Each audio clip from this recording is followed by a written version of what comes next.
Hey everybody, ladies and gentlemen, I have something exciting I want to show you today. This is Extreme G, and this is a really cool racing game. And I am going to show you guys all the tips and tricks that I know how to get faster at this game. And we're gonna have tips and tricks for all the tracks, all the 12 main tracks. But before we get into that, there's a few general tips that I want to give you first. Like first, we're gonna go right in here into options and enter password. So if you enter this password, 81GGD5. This is the code that'll unlock everything in the game. Listen for the sound. That's the sound you expect to hear. Now, this is the sound that you'd hear otherwise. There's no E. But it'll say invalid password. So that's how you know that you've unlocked everything. Also, we like to turn weapons off. Weapons are a lot of fun in this game, but they will slow you down. So we just like to turn them off. Alternatively, if you don't input that passcode, the other way to unlock everything in the game is to get first place in every race in the Meltdown Extreme Contest. Extreme Contest is the Grand Prix of this game. Atomic is 4 races. Critical Mass is 8 races. Meltdown is all 12 races. Another thing to point out is that in the Atomic races, you are really slow. All the bikes are a lot slower than usual. In Critical Mass, you're less slow, but you're still slower than usual. And then in Meltdown, that's the same speed as if you're in time trials. So that's something to consider. If you wonder why you're going slower than usual, it's because Atomic is really slow, Critical Mass is less slow, and then Meltdown is regular speed. And it also has all 12 tracks.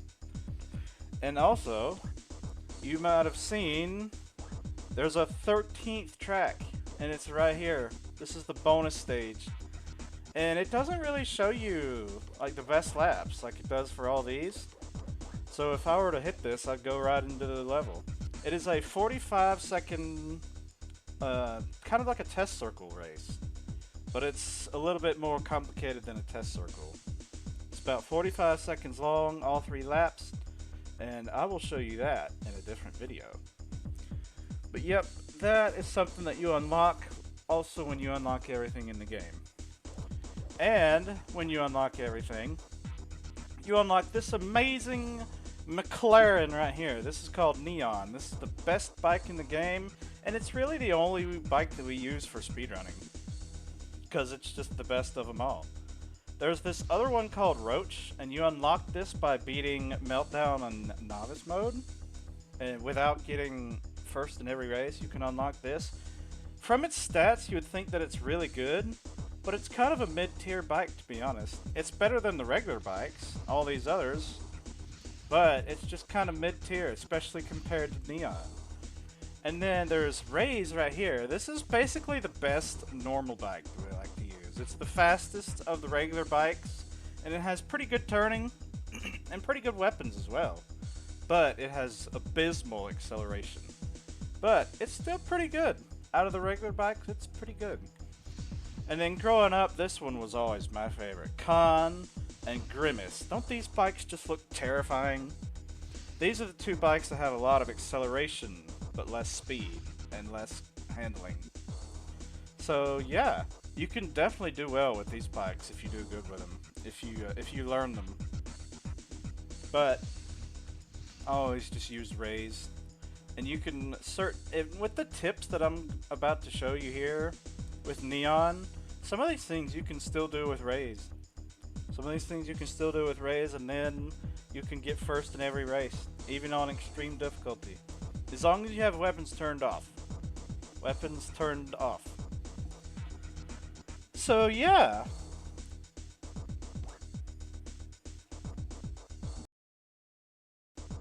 Alright, now that we're here, there's a couple of things that I want to show you guys.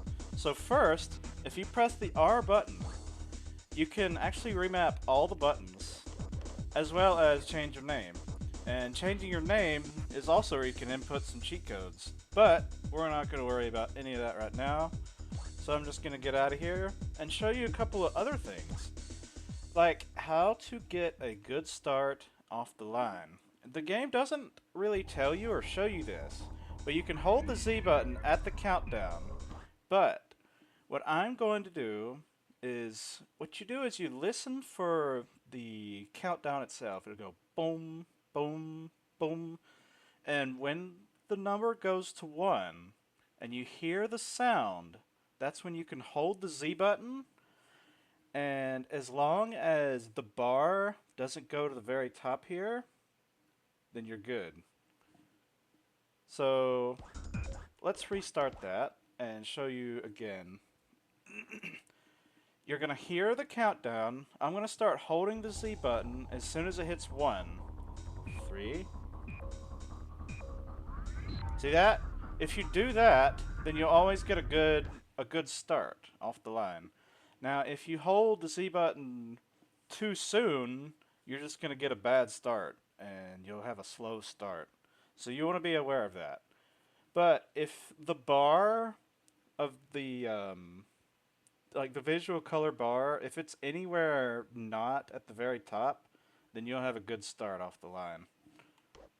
Now, there's another thing I want to show you as well, and that's about the camera. So you can change the camera with the C up button. And now there's 3 different types of camera modes. See, this is the default camera mode, and it has the camera kind of right behind the bike. And it's good for seeing more of like the background. And so when I press C up, the camera moves up. And you can see more of the road.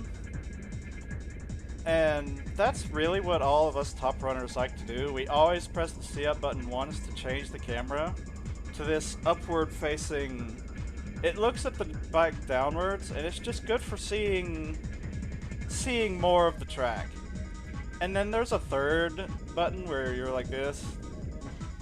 I suppose this is a perfectly good way to play, but I don't think anyone really does. So that's the 3 camera modes. We always just hit the C up button once. So that's something I wanted to show you. It's about getting a good start off the line and also that camera position. Okay. There's one other general trick that I wanted to show you guys, and this is the return to menu trick. It's actually really, really handy when you're trying to do fast laps.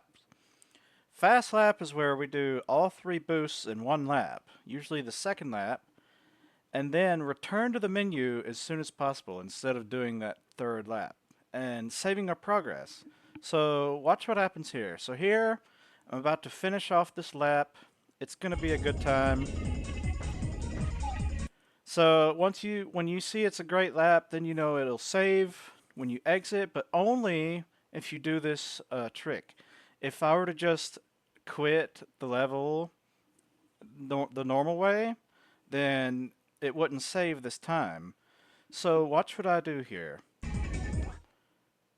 So I'm going to pause and then go to restart. And watch what else happens. I'm actually going to frame by frame this.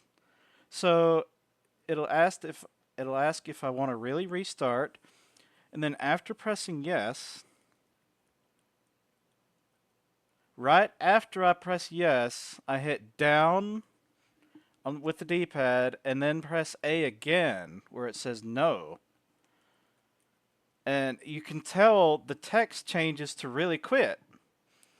And so if you do that, if you press restart and then you click yes for really restart and then quickly move down and press A again, then it'll just exit out and it saves the progress. This would not happen if I were to just quit the level. So that is what I like to call the fast lap menu trick. It's always good for just exiting out the level after you finish the lap, so you don't have to do the last lap. Saves time. Isn't that amazing? I think that's cool. And by the way, that was not a fantastic fast lap for that track, but it was good enough to make the record, the personal record. So yeah, those are all the general tricks that I wanted to show you guys. And now, let's get into the meat of this series. Let's go into the levels, starting off with Desert 1. Let's go.